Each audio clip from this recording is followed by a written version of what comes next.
All right, welcome in. You're listening to The Game. This is the Gamecock Club Hour, brought to you by Krantz Cooling and Heating. Very, very special guest joining us today. It's our guy, Nyckoles Harbor. Nyck, appreciate you taking the time, man. How are you doing today? I'm doing good. We just finished up practice, just finished up work, a little bit of meeting time and stuff like that.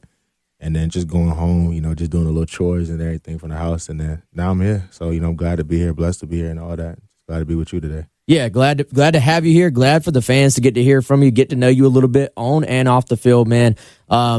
It's been a journey for you here at South Carolina. It feels like time has flown. Like 2 seasons down. I was just telling you off air. I remember being up there in D.C. Yeah. A little back and forth. Is he going to South Carolina? Is he going to Oregon? Felt like for a minute you might be heading to Oregon. Flip a little bit behind the scenes. End up going to South Carolina. If you kind of look back on that, man, what was that moment like for you? I know the gym was packed. You got ESPN, and then just to put that hat on and to pick South Carolina. What went into it, and then what was that moment like for you? And it was just a blessing, to be in that opportunity, that space. Just the Lord just giving me that, a special talent, to showcase my, my abilities to everybody in the world, and just getting, the national spotlight and stuff like that. It's just a big thing. Just to be in front of my whole school. All my classmates, all my peers, that always, we always talked about that. Somebody being on ESPN, doing a live reaction, to us, like reacting to where I was going. Because nobody in the school knew where I was going. Like, I didn't tell nobody, nobody. I told everybody, like, a whole different perspective. I told people I was going to Texas, Miami. So, just for everybody to be like, ooh, like, where is he going? And to actually, like, just, pull out the hat and stuff like that, and just, to commit, to Coach Beamer and the crew was just like, it was like, man, it was just a lot of weight just lifted off my shoulders because, them last 2 days, I had a very stressful night. It's like, I probably got barely any sleep. Like, I was, like, in class, like, dozing off and stuff. Nah, that's not the best thing to do, but it was just like, just a big decision. This where I'm spending my next 3 years. Yeah. 4 years at. So, like, just looking at everything with my parents and, finally just having that talk with God and, he sent me in the right way. Do you feel like you had to just grow up faster than the average high school kid? Because it seems like you had that platform very early just in your life compared to most people. And, you're going viral. It's like, hey, Nyckoles Harbor, he's 6'5" and runs a 10.2. And you're on social media. Like, your videos of you are floating around social media, millions of views. How quickly did you sort of look around and be like, man, I got a much bigger platform than most of my peers? Like my youth coach, Pamela Crockett, she always told me you're gonna be bigger than life. Mm-hmm. And like I never really understood like what she meant by that. But like as I got older, just listening to everybody and just seeing like how I progressed in like the national spotlight, it was just, now I see what she means. But I mean, it was nothing too crazy. Like, you just get recognized more, and then like your city, like I think the best thing about it was like your city knows who you are. Right. And Washington D.C. is like a big city. So for the DMV to really know like who you are was just probably like the biggest thing for me. Cause like anywhere like I go around in my city, like a lot of people know me. Like they know my face, they talk to me, I talk to them. I hear a lot of life stories that I probably would never heard if I didn't have like this national spotlight. So with me, it was just like, it's like, man, like you get a whole different perspective of everything, but you don't take it in a bad way. You take it in a good way because like, it's just an opportunity to get your name out there more, for you to get more opportunities in business, to get more opportunities in real estate, to get more opportunities in things that would have been harder for me if I didn't have like that platform. For sure. So what has the experience at South Carolina been like for you so far? We'll get to the on-field stuff, but I'm more thinking about off the field. Like, I know when you committed, you even talked about how you had gotten to know some of the other guys that were signed with Carolina or committed to Carolina. It seems like outside looking in that you've got really strong bonds with the other guys, your other teammates. So what is that part of it, just kind of being a part of that locker room culture and those things been like for you here in Columbia? That's the one thing that Coach Beamer really emphasized was family. And that's what we are. We're a big family. I mean, 2023 wasn't the best season because, we had a lot of individuals that year. But, I mean, we were still a family. I still got close with a lot of people, a lot of seniors that are gone now, and a lot of seniors last year that are gone too, like, Xavier, Spencer, two of my biggest like role models and like peers at the time. Like they just helped me. All the stuff that they taught me, I never like put in perspective until like the later season of this year. And it was like, oh, now I see what Zay means by this. Now I see what Spencer means by this, like sitting in zones, finding the hot spot and stuff like that. So, just the talks that we had and just the connections that I got now into like the NFL, basically, it's just like, man, like, it's just great. And like, just knowing all the people that was in my class, and most of us are still here, we're just building that foundation that, we set when we committed. So, that part is good. But the off the field part, I know it's chill. Like Columbia is a slow town.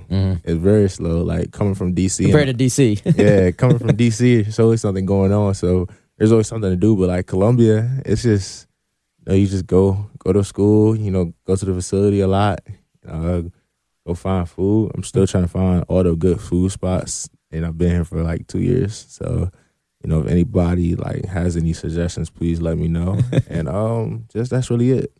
That's really it. I don't really do anything else. I got you, man. So on the field, and this is again outside looking in perspective from me. It felt like there was a moment this year where I don't know. It kind of felt like the switch flipped a little bit, like just in terms of your on field development. Like you had a big finish to the year this season. How?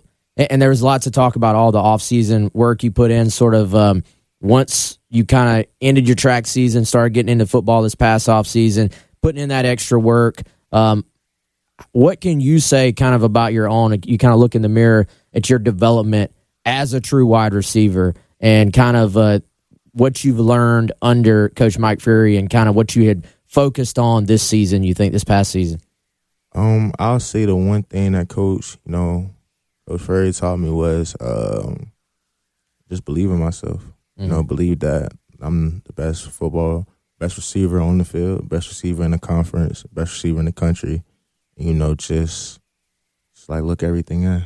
That's really, really taught me. And then like just the fundamentals of, every rep is 100%. Every practice rep is a game rep. Practice, you should kill yourself in practice. So that the game is way easier. And I guess that's the thing that I really took into the most perspective was like, okay, if I do this, I just buy into it. It's gonna pay off. And it was a lot of hard times. Like the beginning of the season, I wasn't playing at all. I was playing special teams, and like, mentally, I was battling with myself. Like, it's like, is this something like I really want to do?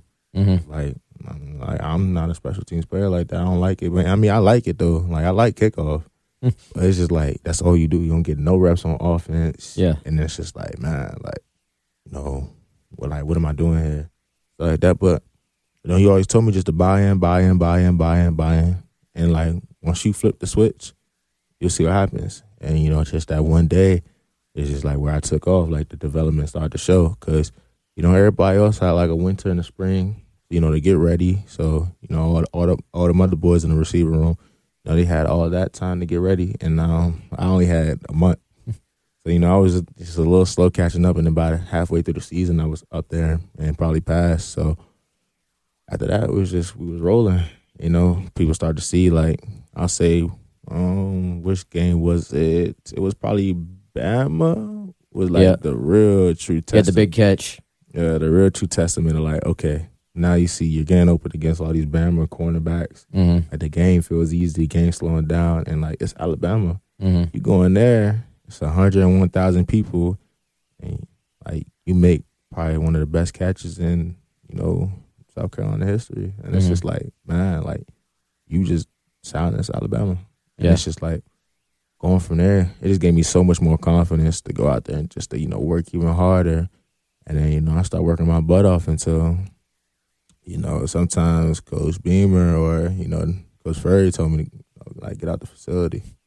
Like, I was in there so much, just getting so much more meeting time, just understanding coverages, understanding routes, concepts, and then, you go game by game by game. You go Missouri, got the two big catches in probably the first 10 minutes of the game. And then it's like, okay, yeah, you do that. Just imagine, you keep getting open and stuff. The ball didn't find me no more that game, but now you go into the blocking aspect. That's another big thing that we do. We run the ball, so we got to get down and dirty. And just taking in that blocking aspect and stuff like that. And it's fun. It's fun out there to go block linebacker, safety, sometimes a DN or two. just to put them on the ground and like you see Rocket or Oscar or even Lenore's, just sprint past you and you're like, oh yeah, you made that play. You made this play happen, with everybody else. So it's like, man, like it just feels real good. And then, you just keep going on and on and on. Clemson, like last year, Clemson, I dropped 2 balls my freshman year. Mm-hmm. Like I feel like a big letdown. This year, I had like 53 yards and I was leading receiver on our team. So it's just like you made big plays to, the kickstart drives. Mm-hmm. And then the bowl game. The bowl game was probably my best game. Like, the way that game just felt. Like every time we needed a spark or like we needed just a play, 16 called my number and I was there to answer the phone. So, it's just like, just that momentum and that confidence you had from last season, you just bringing it to this year. So, I can just keep striving, go try to go get 1,000 yards this year. Nyck, we were talking about kind of your development and when you sort of felt that moment at Alabama, had the big catch, and it sort of just snowballed in a good way from there. Mm-hmm. I thought it was a very wholesome moment. You took your game ball into the press conference. Mm-hmm. Was that Missouri? Yeah, game? That was Missouri. Okay. All right, so you had the big early catch. I think it was a corner blitz, and safety doesn't get over, make a big play there. Had the other big catch down the field, one-on-one coverage. You beat your man, make the play. I got to imagine that game ball probably meant something to you. What you were like holding that thing tight, man. What was that sort of feeling to get that game ball in the locker room, and then you took it to the press conference there, man? It was a blessing. Like not like that's the Lord right there, just telling you, like, you see what hard work does to you. You put in the hard work, and you just reward me with a little spark. So like it was just crazy. Like I never got a game ball. Like high school, I don't think they give game balls and stuff. Youth ball, mm-hmm. You never really feel special and stuff. Like you make big plays and all that, but you see everybody else getting these game balls and stuff like that. And you just like, man, when is your time gonna be? Right. Like when Coach Beamer had called my name, like I was surprised. I was like, you showed me, and then they said, cause we got multiple Nycks on the team, and I'm like, oh yeah, this me for real. I'm like, oh man, like I gotta keep this. Like I don't know what to do with it, so I gave it to my dad. Mm-hmm. My dad got on top of our TV at home back in Maryland. So it's just like, I signed the ball. So like I'm like, yeah, it's my first game ball. Hope I got many more to come this year. So next time I probably get a game ball, I'll probably give it to somebody else that I seen that deserved it, not me, and that's the only one I need. So. Yeah. Maybe I'll go get one in the NFL, and then after that, we'll be good. Yeah, that's special, man. So you talked about kind of the building confidence and these moments, the blocking aspects as well. Yeah. There was a play, I don't know if people will even like flag this play in their memories, but I think it was Vandy Game, man. You caught like a hitch or a little comeback or something. Vandy guy's coming up to tackle you, and you just like took the heat to him. Like you look like a running back out there. Do you remember this play? Like you put your shoulder into him. Like it was not a wide receiver play. It was like I'm a ball carrier play. Yeah. When you made that play, I was like, man, I feel like Nyck's like feeling himself. Like his confidence is at sky high right now. Do you remember that moment when you were just like, I'm taking it to this guy? Yeah, it was so number 2 from Vandy was talking the whole game and stuff like that. That was one of our key points, was to make sure that number 2, really didn't have a good game. Because, like, we seen him on film. He was making a lot of great plays. He's a great player, by the way. Great player, by the way. I respect him a lot.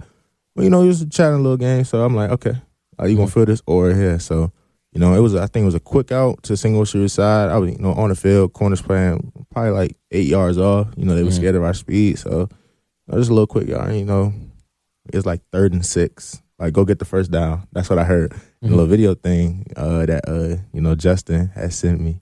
So Coach Bean was like, go get the first down. So stiff on one dude, made him miss. And I said, oh, that's number 2. Oh, I ain't gonna run out of bounds this time. Oh, yeah. I'm gonna run right at him. So I'm talking about, I'm saying everything in my power while I'm running him over. And then I carry like 4 of them, like 4 or 5 yards. And I'm like, that's what I needed. Just one, like, because I really like a lot of my routes and stuff. I really like they're big boy routes, like NFL routes. Like these routes are not built for like rack. Like you don't get really a lot of run at the catch. Especially me. Like I'm always running like something that's in the zone where there's like a lot of people around me because I get bracketed a lot. So where there's always like 2 to 3 people around me. So that was the first time like I really had a chance to like turn around and actually run. And it was like, oh yeah, I want to show everybody like, we can get a couple of yards after the catch, Right. So that was probably my favorite moment was just like, yeah, like seat contact. I wanted it. That's so that was just a great play. Like, I just enjoyed that play. I watch it all the time. And it's just like, man, like my group chat, FNA, they had sent me it. So all my boys had sent me it. They were like, yeah, this is what we need. This is what we want to see right here. I'm like, I got y'all. Next time I do it, probably going to hurt somebody next time. So, yeah. I'm glad that was your favorite play too, or one of them, because man, that was my favorite play for you, honestly, because you, like I said, you took the contact to him, and you talked earlier kind of about the blocking aspects and the settling into zones, and how much is receiver, or how much of successful receiver play is kind of those things maybe we don't all notice. Everybody, he's big and fast, but there's like intricacies to this thing, and obviously from a blocking perspective, you're going to be going up against guys that are usually smaller than you, so you can maybe on the perimeter in terms of blocking when you're asked to do that. So how much do you feel like you've grown just in those kind of intricacies of playing the wide receiver position? Just using my brain that I applied to the classroom, applied on the field. So like, you going to class again. And Coach Furry, like, we really got down and dirty with coverages, understanding, the weakness, all zone spots. So, and me just having a feel for it, and then me just having connection with 16. So, me and Lenoris, like, we just got to have that connection in the back of our minds, like, Joe Burrow and Jamar Chase, or like, Tom Brady and Gronk, Ray Mike Evans, all the great, quarterback and receiver duos. You got to have that in the back of your mind, like, he knows where I'm going to be at, or I know where he's going to throw it at. Just me, like, asking the quarterbacks and, even defensive backs, like, what's this weakness in y'all zone? Like, where's something that I could attack that? So, like, that's what me and OD did. Like, me and OD talked a lot, even in practice. Like, hey, what should I do against, cover 2 man? Or what should I do against 4? So it's just just asking everybody on your team, because your teammates at the end of the day. They're always going to help you. It's not the opponent. So you go out there, you go beat the opponent. And then blocking aspect, it's just, people think that blocking is like, you got to like power drive somebody to the ground all the time. I mean, that's great and all. Like, we always love to see that. I always love to do that. But I mean, sometimes that's not always the case. Yeah. You got a good block is you just shielding off the area your running back's going to go to. So you just got to know where your running back is at. What's the run? Is it inside or outside? The leverage that you have to have on a DB and stuff. And you get great leverage, and a DB can't get past you, or a linebacker can't get past you. And that turns into an 80-yard run. And we've seen that before. Like, I remember when Rocket, I'll say, like, for instance, like the screenplay he had against Vanderbilt. I blocked like one person, and then like you just run down the field with him. And then like, I don't think people had ever seen it, but I ran behind him with my arms like just spread out. So somebody dives at his legs, they diving at me. Yeah, it's like you just gotta shield people off. Blocking is just making sure they just don't hit your running back. No matter how you get it done.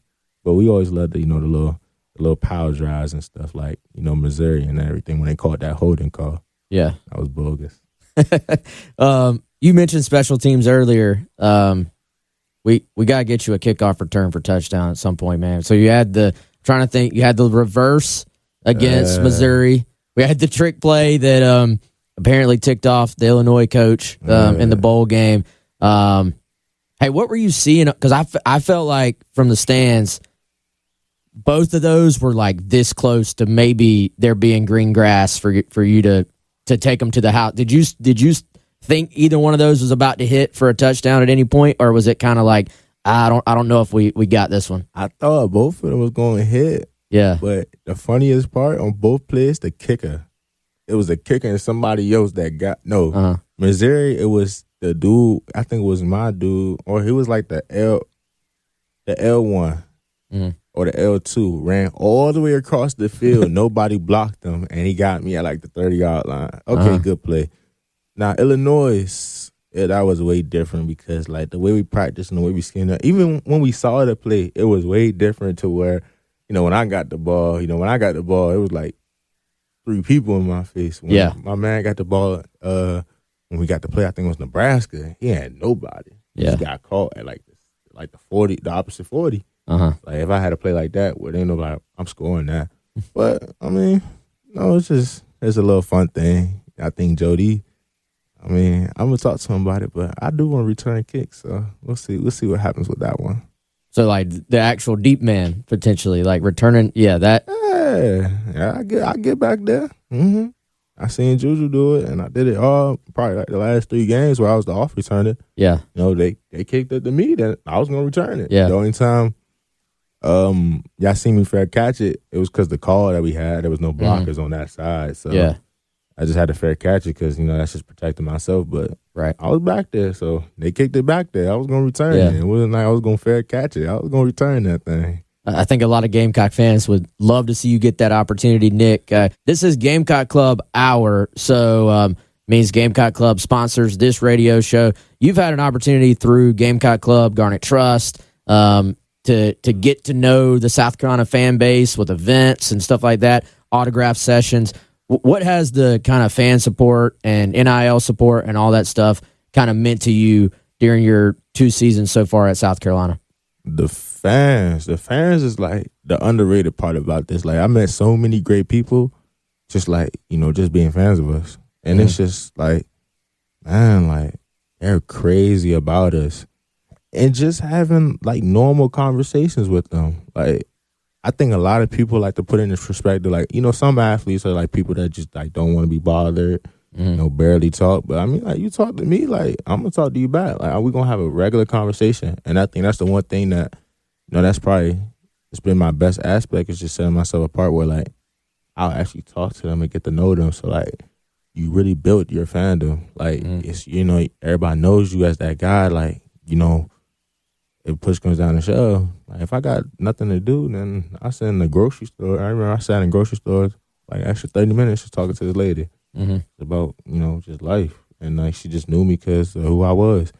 And it's just like they help you out a lot in unexpected ways. Like, a lot of people that are Gamecock fans have a lot of different things that you'll need later in life, and businesses aspects too. Yeah. I met a lot of business people that, are Gamecock fans and just propel me in a great way, to have opportunities later down the road or even now. Yeah. You and some of your teammates easily could have just entered the transfer portal, gone out, found other opportunities.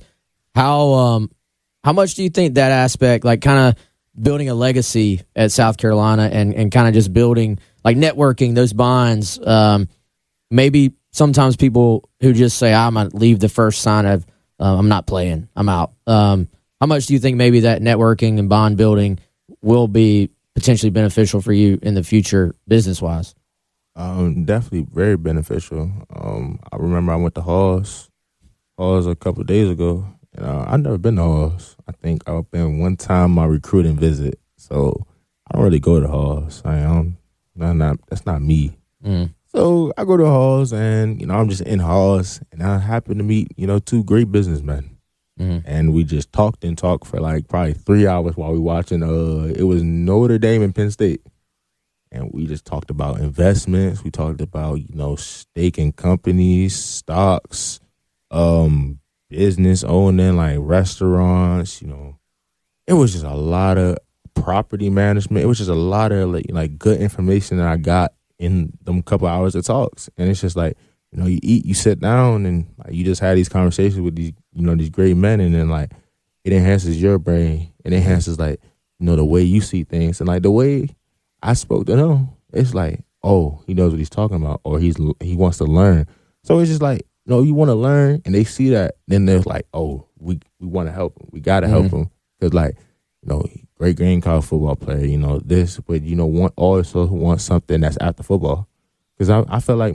Even with my plan A, like I say football's my plan B. My plan A is to be an orthopedic surgeon. So that's probably like the biggest thing for me. And my mom like was so, major emphasis on my education. I was too. So like just having you know, football just be like the gateway to open up so many opportunities. It's just like the best things. It really is. Can you or do you feel like you can pour that mindset into some of these young guys that are just arriving at South Carolina in terms of freshmen? Like, I don't know if all these guys realize how amazing of an opportunity. Like, they probably have as good of an opportunity as anybody who's ever enrolled at this school in terms of NIL opportunities and on-field opportunities. Program has momentum. As you get older, do you take on a little more of that leadership role in the room at South Carolina potentially? Yeah, I do. Because now I'm third oldest, third oldest behind like E. Rice, Luke, JB, so forth. Mm-hmm. Now, everybody else is younger than me, so it's just like, and you know, people kind of see me as that, you know, leader, receiver one, you know, whatever you want to call it. So, you know, I just want to take on that role where, like, you know, everybody finds, you know, stuff out differently. Like, you know, I'm gonna definitely pour into my young guys because, you know, I'm only gonna be here for either a year or two. So, and then after that, it's their ship. Yeah. So definitely, like, every day, like, you know, anything that I can say that I see, I'm gonna tell them. Anything that they do, I'm gonna tell them. Anything that, like, they ask me, I'm gonna answer the best of my ability. And if I can't answer it, then I'll find somebody that can answer it. But, like, just seeing, like, the growth. Because I remember 2 years ago, I was that young guy. I didn't know nothing about college. So now where I'm basically a rising junior. So it's just like everything moves so fast. And, like, you know, Xavier Leggett, I say, was probably the biggest thing that ever happened to me, because the way he took me under his wing, he didn't have to do that. Mm-hmm. You know, he got said, oh, he a freshman. Like, we don't care about him. He probably not even going to play this year. And then fast forward, you know, Juice, you know, I got injured. And then now we look halfway through the season, I'm starting in the SEC. Mm-hmm. And I don't even think nobody on that staff thought I was even going to play that year. So it's like, it's crazy to where, like, you know, the mentorship that even Spencer did for me too. Right. It's like, you know, I had a lot of mess ups, a lot of hiccups and stuff, but, like, that Texas A&M game that I had 2 years ago, you know, he found me, you know, confidence builder right there. Like, I had 7 catches for like 70 yards.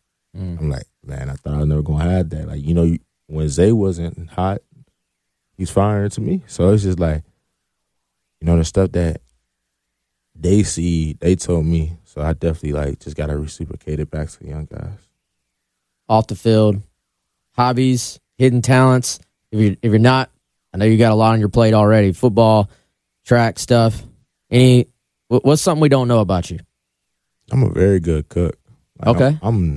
I'm really Gordon Ramsay 2.0. Like, I'm really a chef. Love it. I'm really a chef. Like, every time I get to cook, I cook. So, I mean, that's just something you learn off YouTube.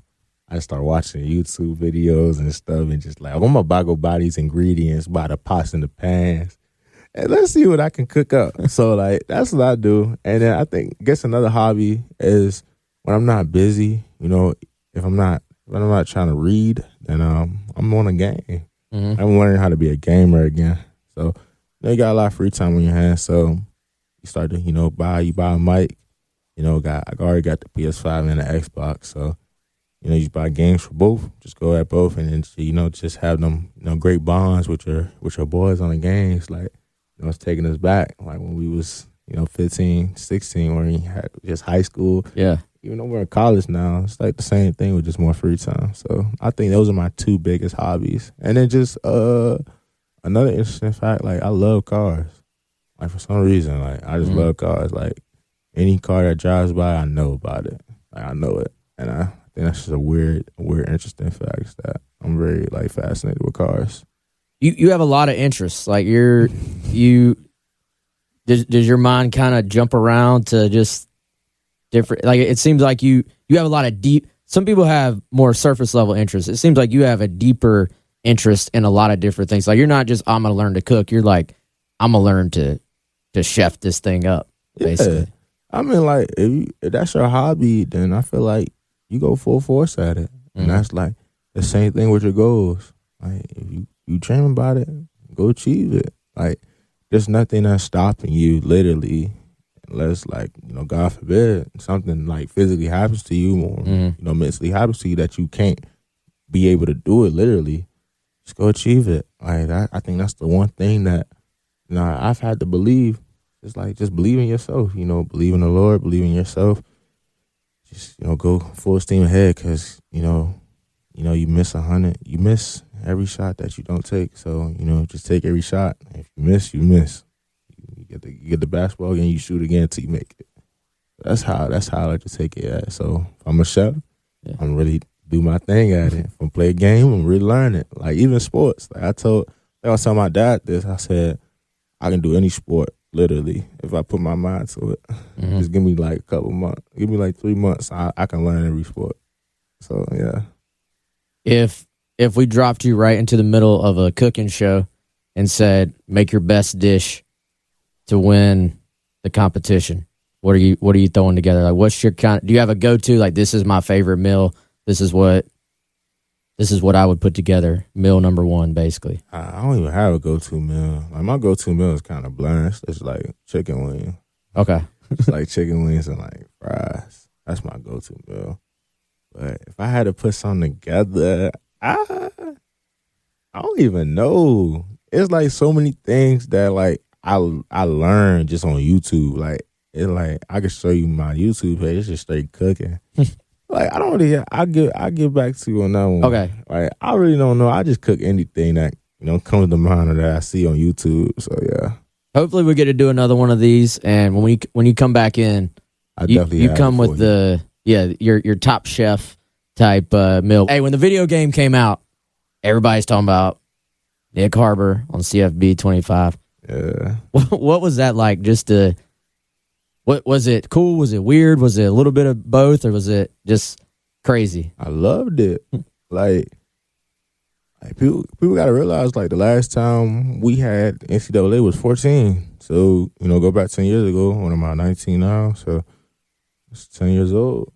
Was it like 10-year-old playing as D'Anthony Thomas, or who was back in that day? Marcus Mariota. Yep. It's like you play with them, and it's like, man, like imagine if I was in this game. Boom, 10 years later, I'm basically at the highest overall, but I'm probably one of the top 10 best players in the game. I'm not even the highest overall. It's just a God-given ability that the Lord has given me. Just caused me to be one of the best players in the game. It's just like, man, I played with myself 3 times on that game. I lost all 3. Haven't played with South Carolina since, though. I play with everybody else but South Carolina. I can't do it. Like, just so many. Like, it's not even trying to throw the ball to myself. It's just every time I just lose. I don't know how. Like, I know that team inside and out, and I just lose. So I just stopped playing with us. So maybe I'll start trying. Go trying back again. Go back to it. But I just really me, and I say like I play with anybody online. But somebody I like to play against is Tree Babalade. Cook him every time, every time. I hope he hears this too. Like every time, it's bad. So has he ever beaten you? He has. Okay, like once or twice. But we just pick randoms. Like we just do 3 or 4 randoms, and we just pick the highest overall to the random, and we just go at it. So I think that's probably the best thing about the game. Is like, a lot of people like to play with their own team, but it's like so many teams in the game. Like go play with somebody else. Like go learn who this is. Go learn who that is. And some coaches say this is a great scouting report. So sometimes you go look at the team, see who's on there, and you just see like, oh. If they're this in the game, then you might expect something different in person. Yeah. Well, I mean, I think it's great for college football. Just you got a whole new generation of people being introduced to college football, to the players themselves, to even schemes to an extent. Like, oh, this is what it's a dumbed down version. This is what cover 2 is. This is what quarters is. This is what cover 3 is. So I think there's some value beyond it just being a video game. Even for branding, like yourself. I mean, might be people who never watched South Carolina before. It's like, oh, I played with Lenore Sellers and Nyck Harbor on the game. Let me go watch South Carolina. Let me see what they're all about in real life. So I think there's some interesting carryover, business-wise even, to the game, to real life. You've mentioned 16 a couple times.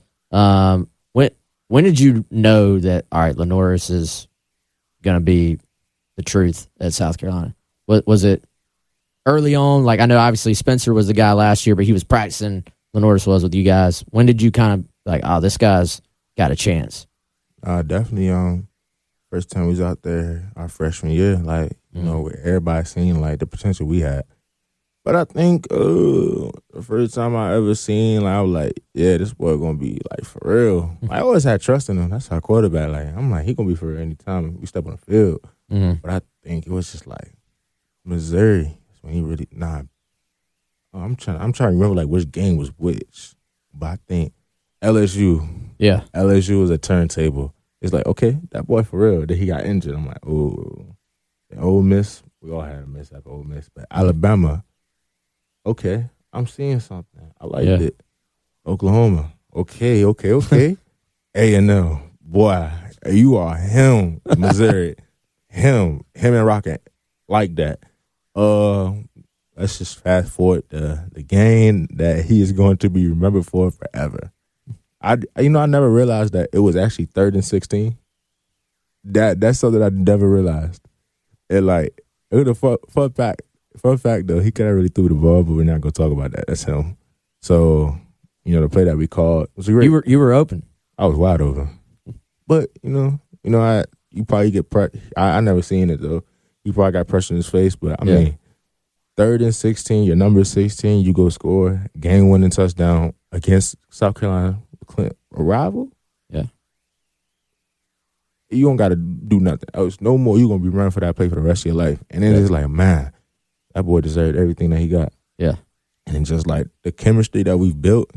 And I love that, man. Love that boy. I love the whole team. Like everybody, like from Coach Beamer all the way down to our janitors. I appreciate, every single person that's in that building because without each one of them, we would never been 9-3 or 9-4. So it's just like, just a great appreciation for everybody and for them doing each other's part. And, everybody's working together as a big old family because, it's a lot to take care of a football team. It's not like we're the NFL, like we're grown men. Like we're college boys. We're still trying to figure out this. Like some of us are just getting out of high school. Some of us are technically still in high school. Like we got 2 receivers that reclass. I think there's a couple of them that reclass. Yeah. I'm like, I remember one that was talking about, my man's supposed to be a senior this year. Yep. So you came to college as a junior in high school. It's like we're still like young. We're still old teenagers growing into young men. So it's just like you gotta be a little slower with us. But like once we get it, we're there, and we're basically now professionals. Like this can be my last year in college football, and then next year I'll be a professional. I got 2 years left. I don't got a lot of time left. There's no red shirts added to my name, so I got the true 4 years. Ain't nothing else to it. No COVID years. No COVID years, no nothing. Just a true 4-year college student. So I just got to enjoy it while it's here. Just work every day, work my butt off for, and then 200 and I forgot how many days Coach Mike has said, but it's like 220-something days until we play Virginia Tech. That's right. Yep. In Atlanta. Mm-hmm. So in 220-something days in Atlanta, I'll be ready. This is a great place to end it. What is your specific focus for those 200 days? I know get better, work hard. Is there anything specifically you just like, man, if I check these 2 boxes, sky's the limit? Anything specific? I'll say, I'll just end it off with this. Everything that I've worked on these past 2 years, just improving that would just be a great, tremendous to, who I can be as a receiver. Like, the one thing I'm working on is being the best receiver in the world. Mm-hmm. That's what Coach said. Oh, not the best receiver in college football, best receiver in the world. Because if you're the best receiver in the world, going to be a top 10 pick. And that's it. There it is. Nyck, this has been great, man. Again, I appreciate you taking the time. I know the fans that were listening, they enjoyed this as well. We'll be pulling for you, man. Hopefully we can do this again. And good luck, man. Mean that for real. This has been fun. Great to get to know you, man. And we'll do this again, okay? Yes, sir. Appreciate you. Appreciate all the fans that are listening. And appreciate 107.5 The Game. There you go. He is Nyck Harbor. We're out of time. We're out of here. We'll let Nyck get out of here. I'm Wes Mitchell. Appreciate y'all for joining us. We'll talk to you soon.